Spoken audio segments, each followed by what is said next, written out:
cái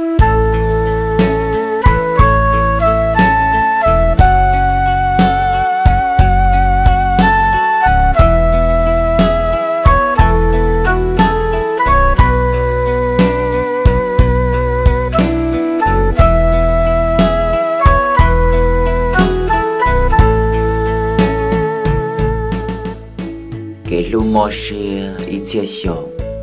em nó hay nhớ rằng ta đã đối trồng địa chỉ cái tiếng trà trồng câu mùa phong dư liền cú trồng say tới trồng lòng sớ đầu ở mỏ thiết chùa,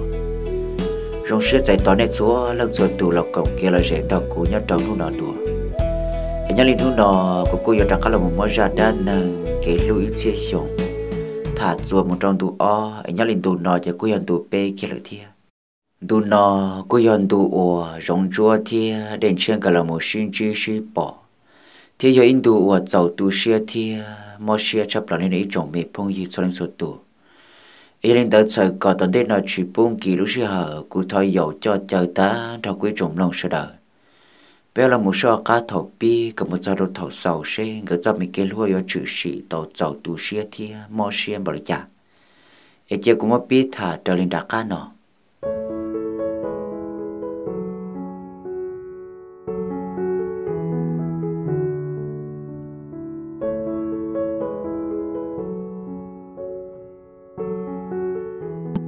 lúc sau thầu ua rong chua nếu trâu là tụ chữ giòn mà lại tự nhớ trâu là lúc rõ đèn chia hậu là thì rong chua nó có giờ chỉ muốn chờ nho chỉ muốn chờ bông chỉ muốn chờ sầu lì là chỉ nên thì tàu chỉ xé kia tàu lúc giòn đó là mồ rong chua nó giờ chỉ lấy tàu ít do kia là một tàu ít nung còn ta chỉ rong chua nếu là lò ít nung ta chỉ giờ ở trâu nó trái plá ta ra nếu chỉ muốn lúc giòn giờ một kệ muốn xí lì là rong chua nếu chỉ chui muốn to sư giờ linh tới lò nếu chẳng mà ở thiên nhiên mà rồi tới niệm long đồng trời kiện đời chỉ mà mạng cả lò một lần nếu là lõi nhiều tiền gì chỉ cho là chữ bờ trong mỗi đại tê giờ mới nói chuyện tê nhau chỉ đê chỉ riêng nhau trong tất cả kê nữa ta chỉ rong chua nếu thì đi xa rồi thì áo chơi plá tầm bì nọ chỉ cú chỉ muốn đón đám mong lúc chuyện tê đã xe mong ở bỏ tự ở liệu ở tê chỉ mong nó sù họ bỏ chuột mỏ sẵn đi chả mới khó đầu cú nó cả cũng muốn cho mình chỉ mà li muốn gì thời rong chua xa tàu li nó cho nên thì lấy mảng cái hà một trong đó nó chơi tên đã kia xí nhớ lên là lúc chơi tên đã chơi giờ giờ kia đen chia lại luôn ta nữa nè nhớ trong luôn ta đen chia ở tụ phong dư người tua mồ bảo đen chia rồi chỉ là ta tầm mồ tên nhớ trong phong đặc cá tên lợ nó chỉ rong chúa thì lấy mà là một con tua trò luôn để chơi tên tờ rong chúa nếu có là một món là cho mẹ cỡ chơi ilu thầu ilu là những chữ mới khó mò li là con đi giàu lời nọ sư chỉ là con muốn nó sụt ta là thế cô chỉ chuột mò sẵn đi thế chỉ ô thầu nọ ô trò rong chúa chơi pla thầu li lời lô rong chúa chỉ là ít nhỏ dầu trò lúc trẻ hậu chỉ rong chúa nếu chỉ là trầu mua nếu thì là bự nhá trò lúc trẻ hậu là lúc sợ thầu tao lò tới ta chạy trò là thia tê mong tôi ở liệu ở tê là mà ta tóm bà không rồi giờ đã là một và một trẻ thầu tao chạy đen chia thia đen cho tụi phong dư là thì lấy mà lòn đã cá tê đã lò lấy kê lò họ ý kê phải một lo cho nên rong bùa nhớ đầu tọn tụi tê tỏ sau đó khỏi yon ga là một bún bùa nhớ đầu bố đã rõ nó chỉ lúc sau thời là một trong tua cho bé lúc này trẻ té bé nọ là bé lần đầu mà ít lần những bùa trời ít cho nhà rong bùa nó na chỉ thằng đã đen chia thì lần cả lọ ấn tê cho lúc này trẻ té hậu và cha giờ bói tu lụa bự chế chẳng nhớ trò hậu thằng đã thì lại và trâu đen chia chẳng tí phở chỉ đen chia này thì lại tí già đã cá tập phở tôi trâu sát nổi trong đầu nó đen chia thì tiểu mới nên mỗi chỉ giờ bự cho hậu trẻ hậu thằng đó đen chia tụ phong gì nữa mà ít luôn bề hồ ua xìa hoặc ít luôn bề hồ ua rau nữa nè chỉ xìa thì rau người thì lần từ na gõ lần mà liền một tí trâu sau kia cho họ ôi trời giấy tụi lúa giờ họ chỉ cho tụi lúa nhớ trồng đã lấy giòn đã chỉ người thì thiếu giấy tụi năng giờ chỉ bỏ hai tia cho nên tua họ thì tua thia thằng đó chỉ lấy thì bé chỉ một trà sẽ nữa tua họ thì tua chỉ rau thế xiên gà thế lên gà kia một trò lúa trẻ phân xuân đó người chơi muốn cha cha lò cha rong li rong yên chỉ nọ li chế ban na nữ giải đó rau thiết xiên gai tiệt nếu sót giảm một dây tụ mong có ít trả hơn nâng phê tiệt giờ rong li chỉ trôi hơn nâng rong kia li thì rau thiết xiên cái tiệt ô cha tụ luôn nó nếu chỉ nọ li giờ hơn ô li trả li là thì rau thiết xiên cái chỗ mà rong chúa nữ đi đi ta ra ít nhiều biển tờ thì rong chúa nữ sợ trả cá lò chỉ cái thiết nông thì tụ nô có tôi họ tê tôi cho các lộc bưởi nhá trầu bê lúc trẻ tê nọ rong chúa thiết tê rồi rau thiết xiên cái tiệt ở tu mùa thì của tôi kể đây tua ta sẽ của tôi ấy nó của tôi chỉ tao nó chạy chỉ tao nó xử lý ấy ở đâu của tôi chạy bla ta rồi của thì lại là muốn thìa sẽ nên bỏ mua món nó nhau đó nên lúc trẻ nó ta sẽ mà hiểu cha của chỉ lại là trồng mua của thì lại bự nhá đầu nên lúc trẻ nó là ấy thọ chín tao theo chỉ rong chúa nữa thì lại mà sợ chẳng nhá trong tao lúc này chan tao giờ tự là mù nó ta sẽ lúc sợ thầu ta ở đó rong chúa chạy bla thầu nên chỉ mới lúc rồi li nhiều có sợ chẳng giờ làm mù sư chỉ là các ở đó nên tao vi vong trong đại san nè để thiên thà thì rau thiết xiên gõ lần thì lên mù vừa kia tao rong sát tệ cái thì tụi nó giờ lấy chả đâu có rồi lấy có chỉ mới lúc rồi li rong chúa chỉ là cái trong cái tiề ở tụi mùa của chạy bla thầu li là của chỉ mới lúc rồi li là thì rau thiết xiên gõ thì lấy chả là cái nông rong chúa hay tiề eo li lăng nô có giờ tôi một đọc họ từ có quốc kia ấy bên mà lấy bát cho con một rong chúa cô rong chúa thì lấy té rồi rau thiết xiên gõ cho một gì hay tiề ở tôi mùa của tôi chỉ muốn chờ bông chỉ muốn chờ nhau chỉ muốn chờ mùa li là của tôi giờ tao kể lên nào tôi ta rõ sư cũng chỉ bao tiền cho giờ của mùa đã chỉ lịch thi thằng đó rau thiết xiên cái thì lấy tiền tôi nô ở nhà có hai lịch cỏ eo lịch con nhẹ thì có gì có thể cứ ti là nè là nhớ được họ từ thằng đó rong chúa thì lấy đặt hai tròn gai tiền ở tôi mùa của chỉ mua ti li của nhẹ thì của chuyện cái chơi yêu tao của ti lăng sư ấy của nhẹ thì của chuyện cái đứa cho của chơi ta là ấy thầu no thì của chỉ mua ti li là ấy của thì li tôi mua li no li là sư thì rau thiết xiên cái thì là đặt hai tròn rong chúa hai tiền tu nô giờ li con nó chê ta chỉ nó có chỉ mua lúa đa lúa giò li là ấy chỉ bé ba tuổi có một tròn đá bé giò một sò tròn đá bé giò đá có một đá một giò cho ấy có một hạt tư là có mà li mùi giò lúc sợ thằng ta rong chúa nữa là cũng chỉ mua chơi bóng li là chỉ nên thì lên dần dần hậu trò rau thiết xiên cái tiề ô linh tàu là má tu mua thì rau thiết xiên cái thì lại hai trò ban hai tiề ban na là bé sĩ ba tuổi tu nô nó một lần đá bé giò ta chỉ nó để chỉ mua lúa giò li lợn cho nên ta bé một chỉ tàu lại thia thì ban na giải đó rau thiết xiên cái tiề cá liễu nếu sa pa nếu pa nè ó cũng chia mà gì li do nâng phê chứ giờ thì giờ tu nâng rong mà nhưng mà cứ mua ti mua niệm mua gì nên chỉ hai li con li ít tu nâng giờ thì chỉ mua cứ mua ti chỉ mua niệm chỉ mua gì chỉ mua chờ nhau chỉ mua chờ bông li co ấy chừng giờ nâng rong tao li chả nà nếu sa pa chỉ nếu pa nè ó cũng chỉ còn chơi li pa na nếu giả li nó to rau thia xiên cả thì rau thiết xiên cái thì lại thì ban na chỉ cho hai lý con mà ta chỉ nó tụi nó nói tới chỉ muốn lúc đa lúc rồi một kề đi lợ bây cả chỉ ba cái tuần được chiều để cho giải thì giờ năng rong thiết năng phê lợ ba tới đầu tiên năng li nó là chỉ giới khỏi rong tôi dù là mà thì ban na thì cái liều này sa ba thì này ban này nữa cũng chỉ còn chơi li ban na chỉ là ế kia ban na cỡ rong bùa thì ban na thì lại uốn đây kia lợ thì rau thiết xiên cả thì lại hai trò rong chúa hai tiề tụi nó có chuyện sao xả lại trà trò ở tụi phong dương đó ở này phong dương đó chè bây giờ nhau kia bớt thằng giàu tôi là ấy nấy chỉ cho lên đó ta chỉ tiệt tiệt là này giấy tụi nào ở rong hàng lý thiê một lúc xưa rong cơn gạo liều rong chúa nhận giờ hầu rong chúa giải tiệt chịu lý trà ở tụi mua thì rau thiết xiên cả thì lại tiề tụi nó giờ lên đó chè mới có sát tề là ấy mà lý ba tuổi có bên một sọ trong đã bên chè thì rau thiết xiên cả thế này mà mặt tua rong chúa ở sát tề mà mặt bù rong chúa là một trong bốn đại lợi giò đạn nọ thọ rau thiết xiên cả tua rong chúa là một trong đại giò đạn nọ là bé lần gầu chè cho nên kể mê thia rong chúa là tức chỉ mua giò lì lần mà lòn to họ nhớ lên tờ pan na rồi tiệt đen chia nếu như ít cho nó cần như rong bùa mà ổn đê một chuyện đen ở lớn ta ta chỉ mà lần to mà đến chế mà lừa tứ dự những chỉ cả là một ba rau tiết xiên cái tua rong chúa kia lì rau tiết xiên cái tia ban na ở xa xa lại có lọt lòng ít lia dọ chỉ ban na những hai trong cái tiểu cả liều nếu xa xa ba li chế nếu mà li ba nếu mù nếu mà li mà tua li con một cái cho chế nè cú li cú chân trai nâng phê li ít chả nên coi nâng phê thiệt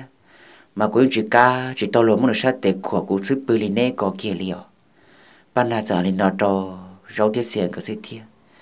chỉ ban na nếu chỉ cả là một ba là một lòng tua rong chúa một chế kia li thiệt chỉ rau tiết xiên cái cũng mà tua rong chúa là một tròn tua cho bọn đà là giòn đàn nọ lúc sợ thôi là tròn đà giòn đàn nọ chỉ rau tiết xiên cái quay tiệt tụi nó ở đây có một số đại bé là một số khó tư thằng đó chỉ rau tiết xiên cái cũng xí nông xí thải tiệt rồi cho một số bên nè rồi cho một số đại bé chỉ rau trái tiệt cũng nhiều thiệt cũng chỉ cái chỉ nhót chế lắm cho nên đã giữ cho một số đặt nè giờ lên đã trâu xia chỉ xia thì ở lên đó là mà cũng nhiều thiệt cũng chỉ là cũng nhót chế thiết gì ở cho một số trong đại bé ổn định cho chỉ người thiết lý cho rong chúa một số trong đà xia là chế lợi đó nè lúc sau thằng cái cho rong chúa một số trong đà xia là chế chế xia nè thiết xia chính cái cuốn hỏi tiệt men sai ở cha tú có giật giỏi nên cho họ từ lò lì cò rồi cho chúa giờ nâng câu chợ lì cò lò nè chế xia thì hai trò xia nè thiết xia chính cái tiệt nè thiết gì tú nó nên cho trái plá tà rò lì em bé một ô pan là để tép bờ bể nên tuần to rồi bể pan là để tép bể thì li ba cho nên lò li nọ xưa cô chỉ bỏ tiệt cho nên tua khó từ tua li thiệt chỉ còn nữa so mình chỉ còn nữa tao cho em mà li nọ sẽ nữa tua khó từ tua chỉ xem nè thiệt sẽ chỉ người tiệt ô mỗi lần tao lò lúc sau thằng đó chỉ xem nè thiệt li một kho chua tao sẽ là lúc ra khổ chỉ xem cái thiệt li mà tua rong chúa một bự kia nhớ trong tao sẽ là lúc ra khổ tao thằng rong chúa một bự nhất trong đời là lúc chắc khoan đời chạy xe nên mà li một cho phù một đủ đê cho là một sò cho là một sủa rong chúa ít chạy thằng xe mỗi rong chúa sò lên đời ta chạy xe thế là một cái tàu xe tụi nó ít chạy không chờ cho là một trò rong chúa nè xe thế là một ô tới kho mỏ có đi cho là một trò rong chúa nó ta rong chúa cũng nhỏ nhỏ bia rong chúa nó cũng hai tàu lù được thiệt rong lên này lú rò là cũng lo rò tua là thiệt thằng đó rong chúa mà đi làm một ô trâu xì ai tiệt tụ mùa ô nét trâu đòn tàu à giờ chỉ muốn nè chơi cô chỉ muốn cho xe nhau chơi qua tứ tua cho xe tứ tụ nhau đồ bột bể nên lúc chơi tết bột bể là thiệt xe thiệt tiệt tụ nô chiếu lên trà liền bé tiệt mong ý à em chạy tiệt cú em có giờ cú nó là lúc sợ nó có nhồi ba cú dạng cầu đi thiệt bây giờ tí này nhau thảo luôn tiệt tê nó giờ tiệt lúc sợ từ dù bỏ tụ năng bóng đồ cho kẻ chọn nhẹ dùng chia giống nhau đòn thở ấy giờ tiệt dù chỉ ba nó chè rồi lấy dùng một cho kẻ khẩu thiệt cho kẻ bạn lo hàng lì ấy khỏi ba tàu có lên nó mà giờ khẩu ở trong hàng trâu ứ lìa tụ nổ ấy chỉ tao nông thiệt có lúc bèo hồ lì chả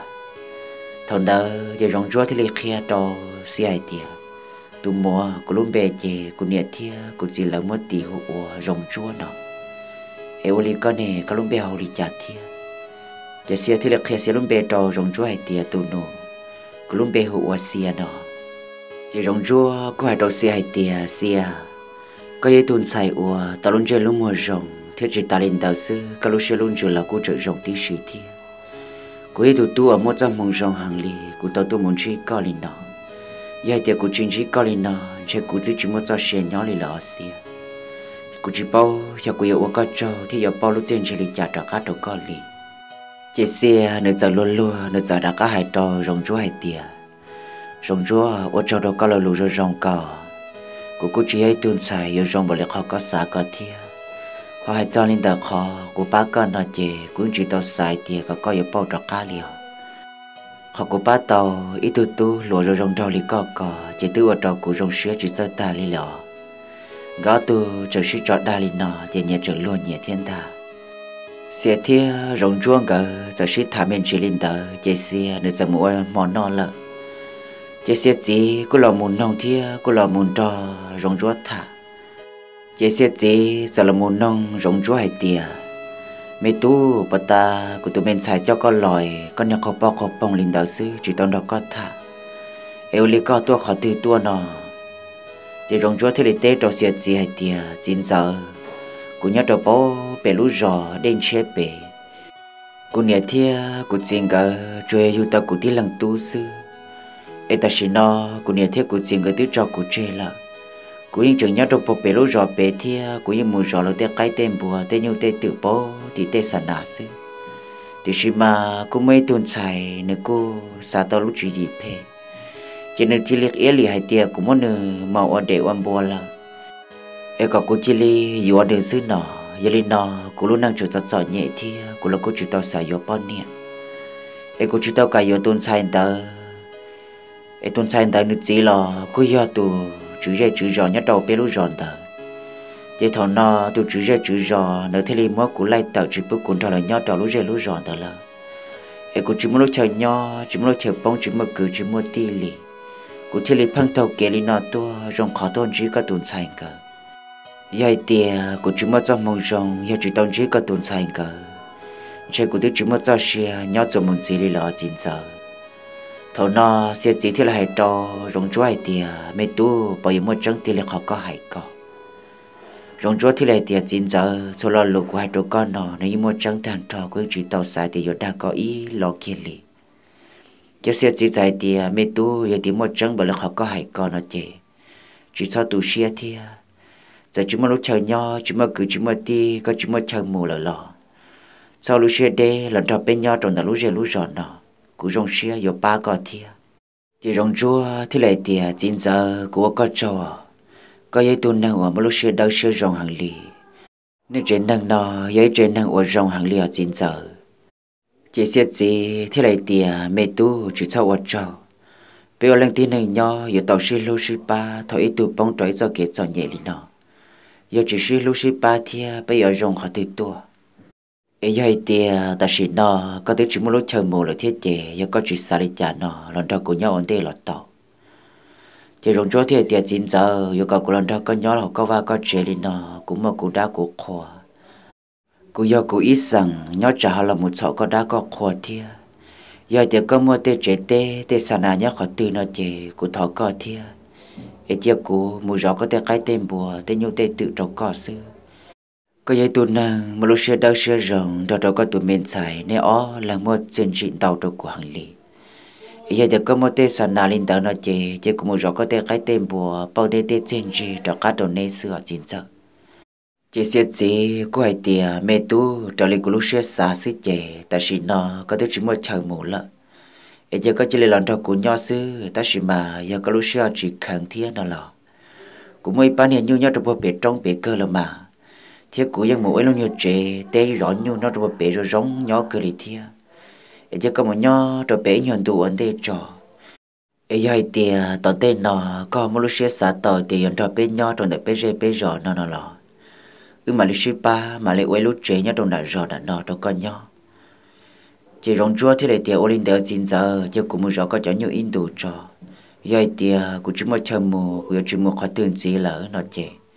cũng mà đi làm một chế cho nên nhớ trong đã rõ nọ mà đi làm một chế bao nhiêu mà đi làm một pi của luôn năng mà đi làm một chậu nè ở cứ ở tí xưa 9 giờ xe gì thì rong chúa ngờ giờ sĩ thả tàu cho chơi lên tờ lúc sau thằng đó xe là tới cụ ông họ xe lại thế chỉ xe thế thì chỉ của tôi ông họ xe lại thế cho rong chúa nên là muốn ruột tệ giàu tệ bây giờ nó mỏ thằng đó chỉ rong chúa người thế là muốn giàu tệ là thế là muốn nó mỏ ok tao cá thầu là nó mỏ ta chỉ xe thế rong chúa người trở là muốn rau xít thảo xì nhớ trong đó là lúc nên tụt chú xe thế là nó rong chúa thì rong chúa oli có họ bắt tao mỏ lòng câu đi chả na rong chúa thì xe cụ chế chỉ tao muốn lòng câu liền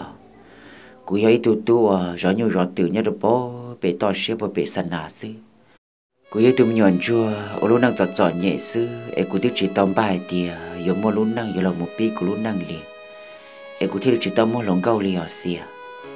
xe cụ ấy thì rong chúa ấy tu năng rồi rong đầu liền co cụ ấy sai thì tới rồi mua tụ lúc rồi rong là nó rong chúa dài thì xe dù ấy tôi năng giọt nhẹ sức chè dù tôi chỉ một bằng sự dù muốn cho ấy tôi sai khá tư cho đa cho lâu ok liền rồi li nói sư ấy một tụ lu dù một lòng câu tỏ lý chả nào xe giờ đó có hai trò rong chúa hai tia rong chúa có giấy tu năng ở rong trò hàng lì giấy tia lần tư tôi giờ có tu lòng câu tôi giờ có tu lú lợ cú sai tia tuôn sai đằng che giờ giấy tuôn sai ủa mua cho mong rong hàng liều rong chúa lúa lúa rong chúa giải tia bây giờ mua trắng bảo lực họ có hai cò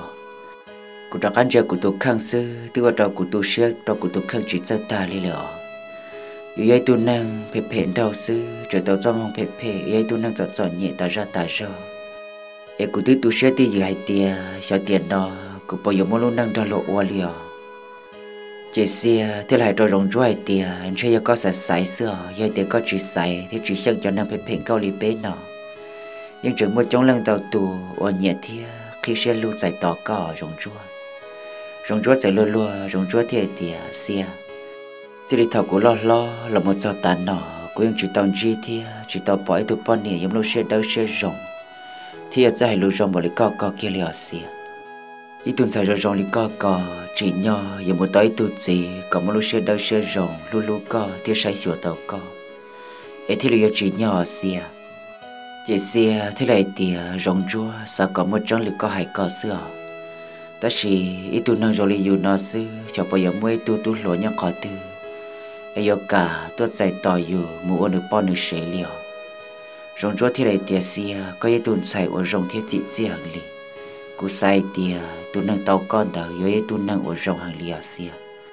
rong chúa thiết xia ngờ giờ shít thả ra lên đầu trò chê tiệt xia chạy tiệt rong chúa tư lì lì lợi thiê nhớ trả xa xa co thiết chế một bự chừng ngờ nhớ giờ là một bự nhà lờ tập đầu đâu ta kêu sơn gió tiệt xia chỉ thì là hai đầu xia tiệt xia giờ thì tụi mình tu rong chúa có chỉ cần đọc bên nhau trong đại rõ nó là gì nếu nói có cho nửa một trong bộ bể trả nhu bể em một khi biết cho nhu trong nửa ba sai thì một khi tới mình chờ nho chờ bự chờ nó ở hậu bể tế bể trong nửa em có mà lấy đọc khá là một chuyện giờ xe thì gì nhóc bể tế bể là cái kỹ năng thì tôi chỉ rong nho lì em cả liền là mà chỉ nên đọc bên nhau trong đại rõ đó sẽ chỉ của tiền của lấy những sản co thế là mà tất sĩ cần chỉ cả nhỏ đã rõ đó rồi nè chỉ nên tí chúng mà chờ nhỏ rồi thế chị giờ nên sản lên đó là cả liệt chỉ nên muốn nhỏ cho bé chán nhau bé đủ bò xe nếu lúc xưa bò lòng bao đi cha nếu bò cả là muốn nhỏ đã rõ nó giờ nên chỉ cần đó bé nhỏ là bé mà liệt ôi lúc trẻ cho nên nhỏ nữa là mà chị sẽ thế này tiền ôi lên đó là mà gì giờ lên đó chị ít lên mà liệt cho nên mua cho bé chán nhau nhớ trong hôm đó xe là cô nó trả cho tan trò chạy xe thia rong chúa cái thì chúa tin cho một đầu bó bể xe là lúc trả nhu thầu xe thia rong chúa cái tôi một cho đầu bể xe là lúc trả nhu bể nọ chạy xe nơi thì tôi một kia xe là cho nhu ít tu đầu rong chúa còn rong chúa tàu sai tàu sửa là cho nhu đó bút đầu xe là chỉ lên đó là một chạy rong chúa thì lên một nhỏ đầu bó bể xe là lúc trả nhu là thiết xe chẳng do tụi nia nó xả ra xả mỏ cho một đầu rong chúa non bộ bể chán nhu lúc sau thằng đó xe ở liệu ở tê chỉ đôn nôn đó chỉ rong chúa giờ tông cho xe ở liệu ở tê rong chúa cũng muốn đó là ở tê inu lúc sau trộn tu chỉ xe là cũng là một đầu pon đã giòn đó họ rong chúa đã có một bự một sải nhu nhát đầu tỏ chán nhu là xứ chỉ linh đó là mù lô chỉ xe nơi giờ chỉ linh mua xe nơi giờ chỉ linh nhẹ nhẹ rong chúa ta ra sao có tao rong chúa là một do nơi tu là một do nơi lì linh ta thì sự nhớ linh đó rong chúa mà nơi chúa sai xe trong lý do nơi ít tu phong gì xứ vì đó khó xe giấy tuôn xài ủa một lúc xe đâu xe rong thia tàu lu tàu ở rong tàu ba rong chúa thọ là một lợ chỉ thằng tê rong chúa nếu sai xe trong lý do tí trên năng sự thiên đà rong chúa nếu chúa tôi bự đồ bộ bể chán nhiều bể nọ sư ta chỉ mà lúc sợ thầu xe là ở liệu ở tê để rong chúa như một bộ bể chán nhiều bể nọ một đồ tỏ là xe là đại tê là sư để cho chúa nu là một ở liệu ở tê đờ để xe phong cho xe ở tụ phong dư ở giờ ban hà thia xe tụ phong dư ở rong đờ nữa nè để ô thầu nọ lu rau thia ban hà là nên nu một tê ở kề chỉ thì là ô tô rong chúa thì ban nàng ở tàu một sinh chỉ sĩ bỏ tàu một lì thầu nọ ban nàng mà lì ô tí rong chia ô chả rong chúa họ dây tu năng rất hay lù rồi rong ta rò thì dây tu năng rong chia năng phê liệt khó nữa xa chỉ ô thầu nọ chỉ là ô tô ban na chỉ lấy nhẹ rong chúa lấy lợi thiên nè na chỉ ban na nếu thế lấy mà biết là muốn cho rong chúa cho lụa kề thằng cái sĩ hay lụa kề là uất trò gõ Lucia hay giả sinh gà xia rong Lucia thầu ban na đo rong chúa hay lụa kề đo rong chúa nhau kề uất trái yo uất trò ban na Lucia cả thia ban na những chuyện dọc cá sát cho ý giả đã chỉ kề li rồi lý luôn địa tên nào mà nị chán tuôn đi nhưng chỉ bỏ khó kế nhau xia nhóc họ tì kia họ nhắc lên đời rong chúa là lúc sợ thầu rong chúa đó ban na hay lù ok đó ban na rậu ok mà ô tô rong chúa các cá xia ta ra nhưng chỉ do cá nhau xia cho ý đã chỉ kia đi thi chỉ ô tô ô lu xia giờ chỉ lấy nhẹ xin dò đi lần ta ta chỉ mà những chỉ rong tay có câu của tụ luận trâu của có tụ luận câu kia đi thi nhưng chẳng sĩ đa cho lúa ok lòi rễ sống bỏ nhưng khi chỉ tàu tờ thế nhưng chỉ tàu cá khi ai tìa nữ giao của tụ luận câu nữ giao của tụ luận trâu kia lên đà cái cô nhẹ lên đó là một tỏ bây giờ nhiều lì tỏ cá non gì chỉ chờ mỗi inu là đã cá một ô tế đùa chỉ là cô ô tế nhiều liền tờ rong chúa nửa giờ đề lấy ilu nè đi chạy bé hồ đi bà nọ chỉ rong chúa chấm lu nè đi chạy tờ phù tọp lâu trâu ok đó là lâu lần ta rong chúa chẳng gái trâu cho một trâu rau hoặc gái trâu cho một trâu xìa thì hoặc gái trâu một trâu pana chỉ lúc sợ thổi rong chúa gà một tròn tua đồn tờ pana rong chúa chẳng mất chế kia trâu pana tiếng nó đi ở tu mùa chế pana nửa giờ chế kia nửa sát tề là một giải kia dậu đi nhớ đồn tờ rong chúa sát tề tiệt sĩ lúc sợ thầu tờ chế rong chúa giờ mua rong chúa lúc này tề cho cờ xía đồ bộ bể nọ lợ nó chế pana mà linh chơi rong nhớ đồn tờ rong chúa sát tề tờ ô chả giờ chỉ khi cá liệp lồng lì pana sát thiên đà ta sĩ pana những chuyện kia lì pana giờ chỉ giải tư dừng lại đi nữa cho muốn nọ lợ ít nhiều bia là nó sù chế pana giờ đã cá hai trò rong chúa hai tiệt rong chúa có bao cả có sát tề đâu cũng say đùa na rong chúa thì lại tiệt say tàu cơ là mà rong chúa giờ đã cá chế kia rong chúa sát tề tàu pana say pana mua say rồi rong cá khi liên đỡ uất chả giờ rong cầu lấy pana sang đà do cá liên nữa mà giờ ý nhuận lệ bể hậu bể non đà nó chỉ những lệ kiêng cầu li pana cho thiên đà để pana những chuyện kia để pana mới cho liên li rong chúa chọn đỡ thiên nó chỉ rong chúa những chuyện bao kia li chỉ nhớ trong nôn đỡ là cô té ý nôn cầu chỉ nhớ cô đã cá là một nhà văn nhà trẻ ta là thiên thọ pana là một giáo trẻ pana là một xã một đi cha là ô cha yo chợ luôn li cha rong chúa hâm một cá tệ khi tàu rong cầu li pana sang để thiên đà ta chỉ cha họ nhớ khi tàu nhảy sát tệ là nhớ lên tờ pana họ khi nhớ tàu sát xì họ nhớ lên tờ rong chúa họ khi nhớ tàu sát lâu là mà họ cho ý họ ở chợ cưng cầu li thiên để pana xa rồi đi nhớ nhua pana xia cưng cầu li pana thì lịch chế chỉ xia một sai đâu đi tu sâu nữa nè cho mấy tu hậu sản rất sai cá tê rất sai dày ta ra chỉ pana thì lịch chế chỉ xia cho pana sát tê cho một trâu tu sâu được sai pana một trâu thì tu sâu thì pana thì lịch tiề có sự ba sai xe ở nhà của sát tê nó khi cá liên nhớ trâu được nó ai mua đã chỉ xí chuột tiền nó chỉ tu sâu đỡ giờ mua pana sát này tệ cho một sai ít nhọt bìa giờ đã khai đồ pana hai tiền ô miền xài họ có sát tệ khi liên nó mà chơi tiền ta lò nó có mấy tu chi tuồng cờ là giống mấy tu lòn trâu rong lịch chán ta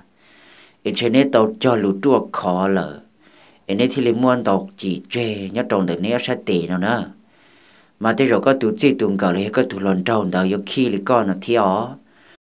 tu sâu đỡ giờ hai linh đỡ trâu pana chỉ pana dạy tiền bởi một trắng tiền thì họ có hại cơ mà tu sâu đỡ của tiền men xài để họ cú sai nằm mà yêu chủ yếu một trắng tiền là ấy có muốn thiệt xe họ bỏ mua tu lùa họ từ khi lấy con nó thiệt ấy nên mà lấy xin nông xe nên họ mua cho kế xả lịch trả tu sâu đỡ nó cho hai linh đỡ trâu pana sư chỉ pana dạy chỉ lấy trả cả là một chế là thầu tu số hai linh đỡ ta đồ pana mà ha ya ô đồ pana mua xe thì ha ya sa ô rong trâu rong chua tu mù ta chỉ pana này chỉ kia đồ rong chua kia li thiên nó na hai tiệt pana một say linh đỡ lọ thế ban nào giống một số cái tê lia khi liệt khó rong chúa còn đỡ chỉ xin linh đỡ lòng mù ban nào nơi giờ chỉ li chỉ thả luôn trâu li lợn ta nơi giờ chỉ li san trong hai tia tê rầu rong chúa yếu yếu nơi tụt chỉ tuồng cờ li lợn sư rồi khó tụt sâu đó là cô hà linh đỡ thia gỡ cái tê kia li liên đó là những rong ý dạng cầu li cho chỉ linh đỡ lòng mù gỡ mù lê ở tê chè ban nào nơi những chó đại rong chúa bố trời rong chúa ý san đỡ sinh đà hai lù mấy những hai lù luôn nhà luôn xì rồi rong chúa chị thầu xe bỏ to hay tiề ban nào thia rong chuông cờ cho thật sợ thia rồi lên người yoshi nhẹ tua lì lợ thế thì ở trâu xe mò xe thia xe khi rong chua ta ra rồi chị xe thế thì chỉ xa cho ban nào tôi mù bảo xe rồi lì lợ nó chị chỉ lên đầu lòng mù xe chua cho rau thia rong chuông cái tua lì lợ sư thế thì chỉ mù dầu thia chỉ mù cho ban nào tua lì lợ chỉ thằng đó lô cháu ở trong ban à chỉ li nhân gió rong chua là thiên đà yêu muốn chi rong chua là rong li cha mua trời thia yêu muốn cho xe ở liêu ở tây là rong li xe họ chỉ tua bảo gió thia họ chỉ tua một hai nửa li lợ chỉ nên thiên li nhỏ tứ dựng chia to lên tờ ta sử nhỏ nửa lúc xe mà mò đằng đờ xa muốn cho rong chua ở kề cho lúa ở kề li chỉ cho nhỏ mua inu nhỏ trâu nung tờ nếu thế chỉ xe tiền do rong chúa thâu là chỉ xe một trâu bò bể xe là lúc chán nhau em muốn do rong chúa cho lưỡi nhau bia thầu ban na nếu xã tàu linh nọ chỉ nên thế lên một trâu bò bể xe là lúc chán nhau thầu nếu tôi cho trâu bể xe là lúc chán nhau bể nọ chỉ thầu tờ rong chúa ta tỏ là lợi nhau nọ rau chỉ ban na nếu giải tôi rong chúa hay tiền rong chúa nó có bỏ đá chi giờ thì có chịu đá chi nọ có bỏ cả một bao củ rau và tây nú nọ rong chúa thế này thì nú nọ cũng có chịu đã chỉ thế là mà cũng cho nhu nó rau đi nó ta chè cũng nhỏ là xí theo giờ thì có hiệu ở tây nó là tao cơ là mà nú nọ ấy xe là nhỏ trẻ xứ xe là thứ chịu ở tây thế chè cũng ba cái ở tây là tao cơ chỉ nhớ trong nôn tờ ban na này thì lấy cho rong chúa muốn cho ban na ở tây gỡ của ở tây nung cầu chỉ ban na mà lấy khé cho rong chúa hay tiền rong chúa ở nhà cụ bỏ có cái tiền này có khi giật giờ thế khi rong cầu lịch cụ sáng được nó tia ban na nếu thì lên mà chú rồi nếu lúc tệ trò chỉ nếu thì lên chế khi nó sát tệ cho rong chúa say rong chúa thì lên mất say rồi rong ở nhà khi kia lia plong rong lì rong chúa sa thiên đà rong chúa thì tia ở nhà sợ lôi lì ở sát tệ họ khi dạng cầu lịch nọ chỉ ban na mà lấy khi rong chúa hay tia rong chúa thì giờ nuôi có mất đi được cụ nọ ấy cụ say bỏ lịch nọ cụ đi ở kia có ta chỉ rong li có sao khi đó sáng lo hoặc cụ li họ khi đó sáng xí lợ ấy cụ thì là chỉ kia có ta chỉ cụ đi một sai lợ lợ ấy sau ấy thì giờ cụ khó khi liên liên nó chơi tiệt ta lợ cụ tụt chỉ tung cờ lấy tiệt tụt lon trâu tao mua cho kia xí luôn lo anh chơi tao cho lù trộn khó lấy trả chơi lợ nhớ đầu tiền nó nếu thì là đặt cá chữ sĩ và cá liên liên nó là một quả phăng đùa anh sau hai lần đầu cụ tia ô li có xả lấy trả sư rong chúa nếu cô chuyển rằng thia nếu thia tia có niệm một sai lọ là hai có tia linh ta ban hà thia tia cũng như hai tia họ thế từ sau nữa hai linh ta đâu cô ấy có chuyển rằng nó là chế ta kỳ có một sai ok kia rong chúa thia tia gia linh ta chế ta kỳ chỉ ở lăng mù cho kia ở sát tệ đâu nữa sai sọ nữa hai chả đâu chỉ có ở lăng trong sĩ tầng lù cho chơi linh ta chỉ ta kêu sự non gió gõ lần thì đặt cá chua tin do một trâu bò thì tụ sâu đờ thì lần càng gõ sát tệ trong một trâu tụ sâu đờ say chỉ tụ sâu là cô đặt cá hay với dạng cầu liệt cô khó ủa nuôi y ban làm một sai đờ thiên đà chỉ ô thầu nào tụ sâu hay kia lên đờ trong gõ lần lợ tụ sâu hay tiề ta chỉ nó mà nếu sát tệ nó khi kia lên nó lợ chỉ chủ yếu tiề ta lo nó ném uống có uống trâu rồi rồng trên nơi xí lu hàng là do tiền nơi xí tàu đi chán ta, ở nơi thiết tàu cho lũ tua khó một trắng một trụ chia lắm, ở nhà đầu tiền nọ nơi thiết chữ xí, với khó quá phăng trong nơi đã có là một xin thiệt đùa, lũ sợ thầu tu sau hai kia lên nọ trong gà on lăng tan thọ, trên gà chia li khi lòng gà on lu xia cho là một uang gạo uang trâu là một xí lu li lớn ta, chiếu thầu nọ lu gà cho kia lu lo rong rong chập lợn tôi li lợn ban nà nhẹ thia ban nà chính gỡ những chuyện bói tiề ban nà thia rong chuông gỡ những nụ mua lì cái những chỉ nông khó trăng lì thiên thà trên cái những uống gạo uống trâu rồi rong lì là có những trò chỉ tàu cụ chìa có những trò chỉ tàu có chê trò trò ban hà nhẹ thia ban hà chính cái lò cái những nhẹ nhẹ rong chúa ta rồi lì thia cái những trò kẹp lúa trò rong chúa thia ban hà cái uống gạo uống trâu xí lu xí nhẹ lì thia cái những xa xa có tàu rong chúa là một cái tụ mì vào thia nó nè chỉ thầu xe bao hay tiề rong chúa thia ban hà cái xí nhẹ thiên cái uống gạo uống trâu là nó uống trâu mà xe ta ra xe mà khi rong chúa hàng lô xe những cô ta ra thì xem mà cô chỉ bỏ cái yếu lịch cha ban na là cô giờ xe ít tụ phong gì rồi rong và ít chừng nhau ở kề cộng rò niên nô xí ba bắt thầu rồi giàu là một lợ họ nhau lên đời rong chúa là ấy tụ năng và nên lú thiên nên nhẹ chập lợ nhau đào nên lú năng sư nên chỉ xa cọp là rong chúa một trò lưng tư kia lịch thiê chỉ xe thì niên nô rổ qua chỉ mở liều ở tây lì xe thế là một hai trâu rau hai tìa rau ở nhà mua của Lucia tham bảo linh nào rau là những chỉ bao hai tìa xe nhẹ thia lu rong chúa lại là thia nó na chỉ rau mà lấy tìa giờ cô lấy chả một lần na chả ăn nôn nó rồi lấy con nhua xeo luôn lì lợ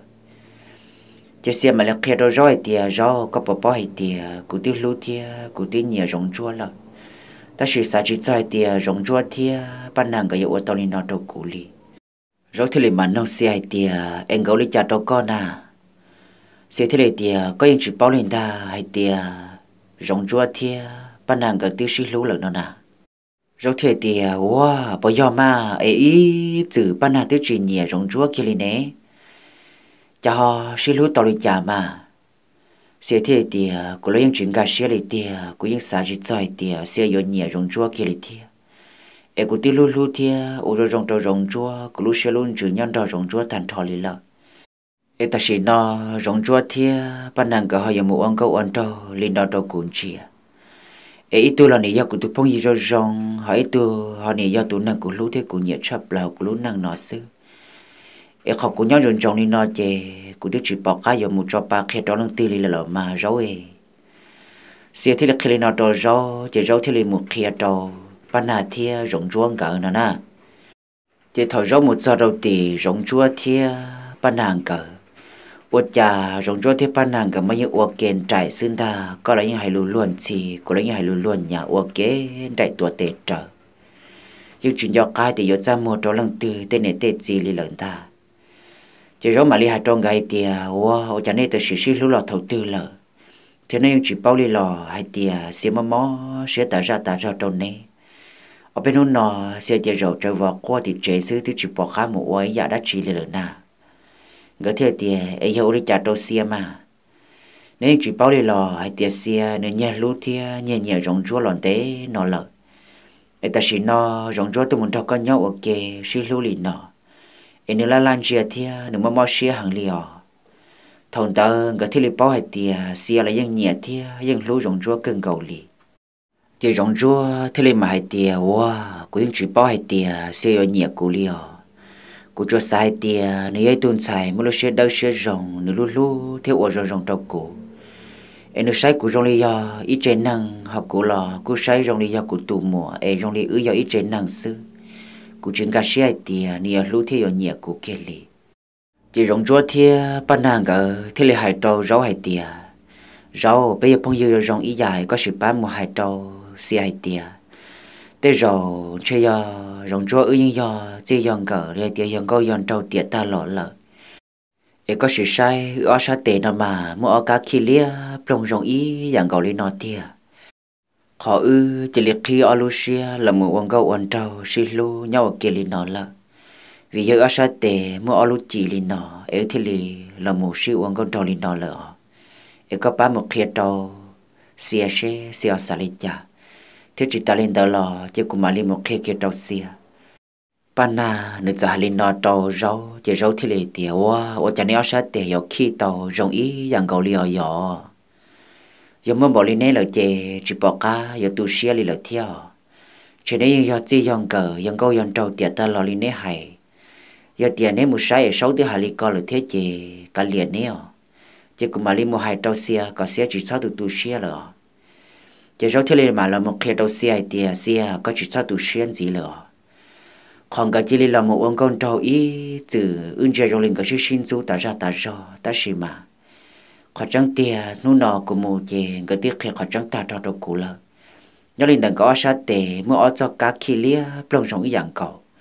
thiên cái một sai ở soi tiền chỉ là tiền ta lò nọ cái gì chỉ dòng cậu lợi hại tiền dòng câu dòng trâu rồi rong ở cái tàu cho lũ chuột họ đã chỉ chê lợ ấy nhớ đầu tiên nó thì do chủ sĩ ở Cali liên đó trong cái ở sát tệ còn cái tàu là một sinh thiệt sinh chỉ sĩ chuột đùa ấy Cali có chỉ sao tu sĩ muốn gì là tới rong cái do chỉ dòng cậu lợ ấy chỉ lấy ra cho kiện đã trong cái xứ rõ là một hai lý do xe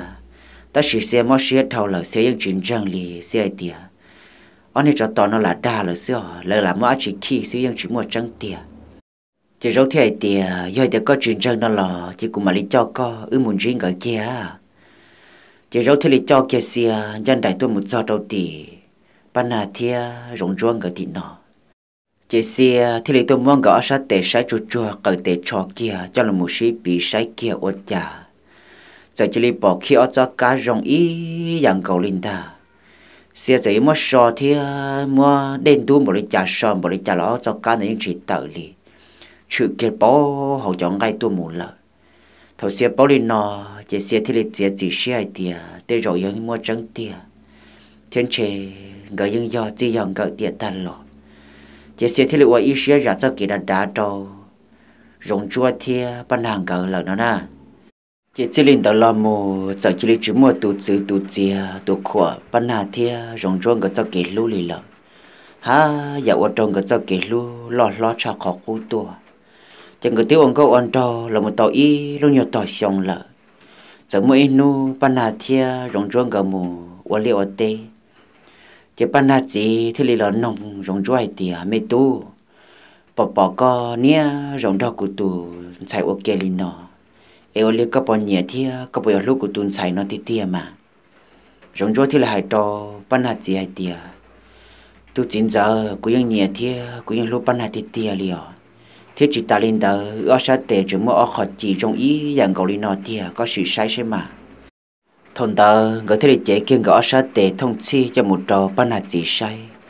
ban hạt gì mà lấy một tí rong sai rồi rong uất chả khi ở cho cá lia plong nhớ trong đời nó lúc chả đã tiền đến ta ở cho cá rong ý dạng cầu chỉ ô thầu nọ ban hạt gì mà li trả thằng cho lúc sợ buồn thầu của ban hạt gì cho ban hạt lòn đỡ ban hạt nhẹ thia ban hạt gì gạo ở doi du ban hạt tiền đỡ nó na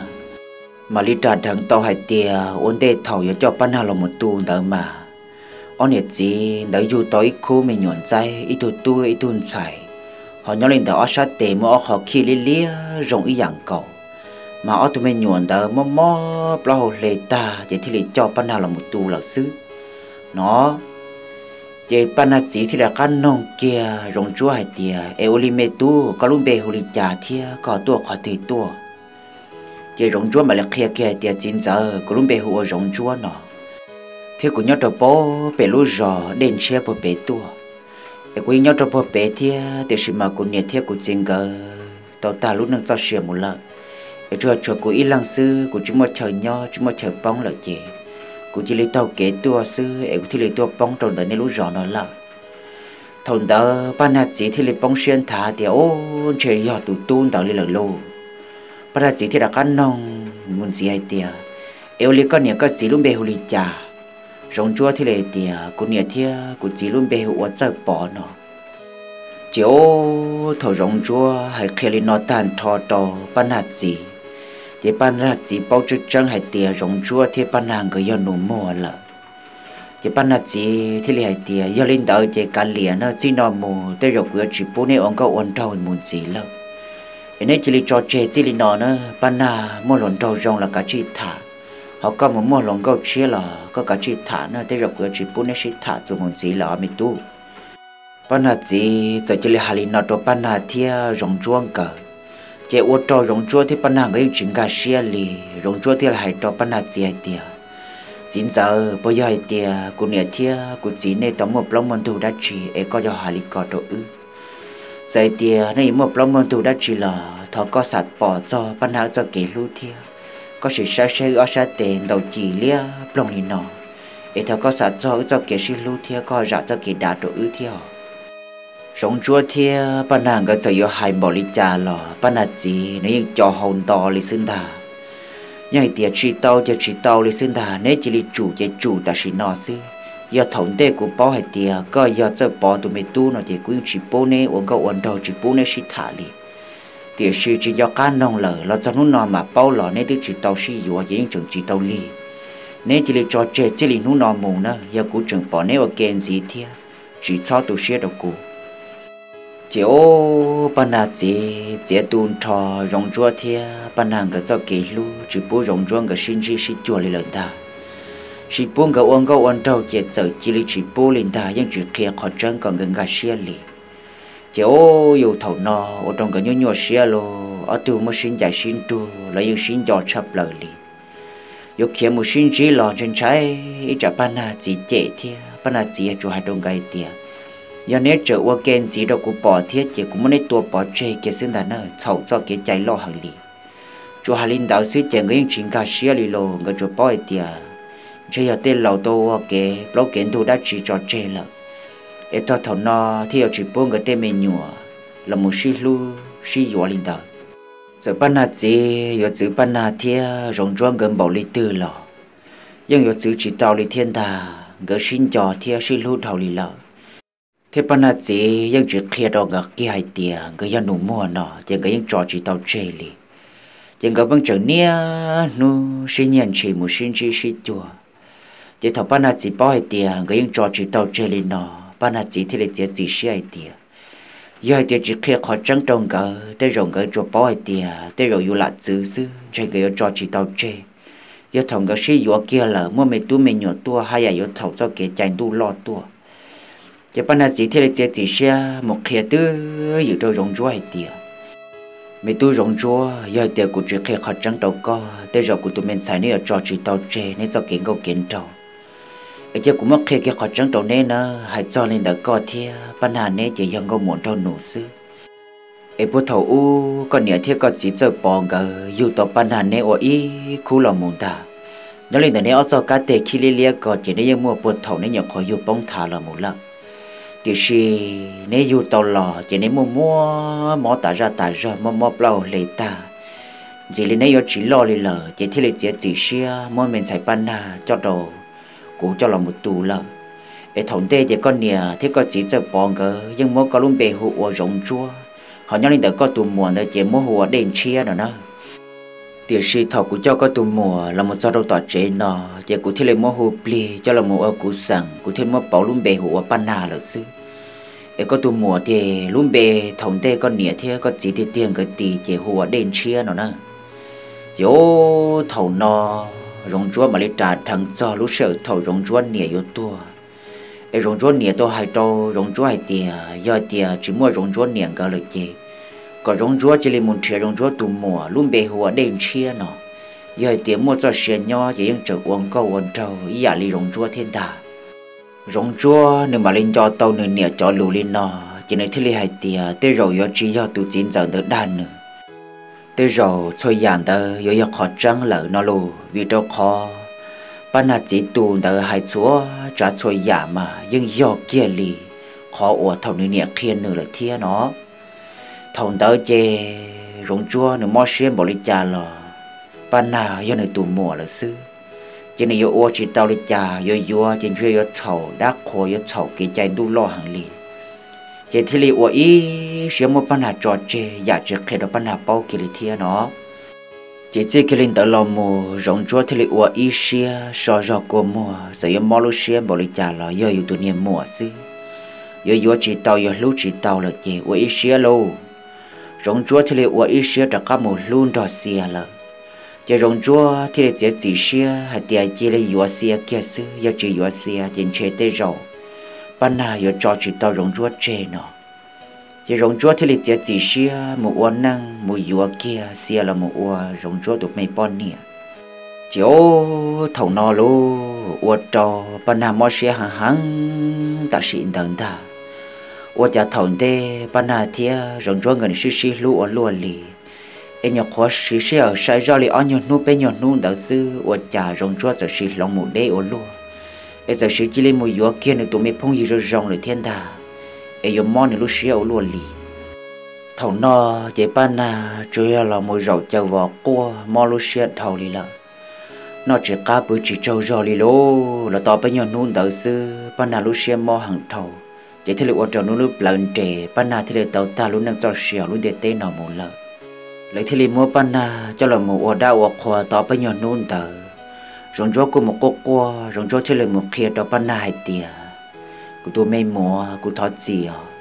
chứ cô ở đâu có lúc xưa mua hàng lì giờ cô kia đâu có chơi ở đâu mà kể ra mua lì trả thiệt giờ họ cô chỉ li kia tôi ở pan nhiệt tứ dự chỉ khai có bao lì nọ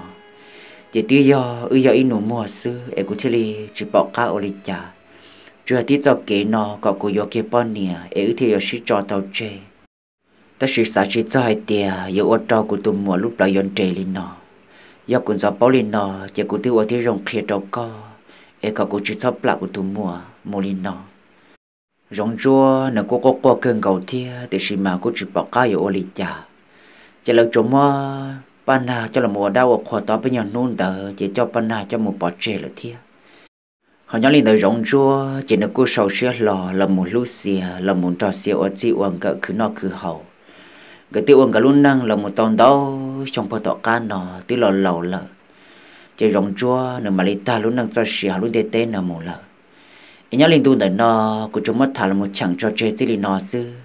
ở bên mà họ là một số cá cổng lòng trong tu dùng một chỉ tòn tên nó xe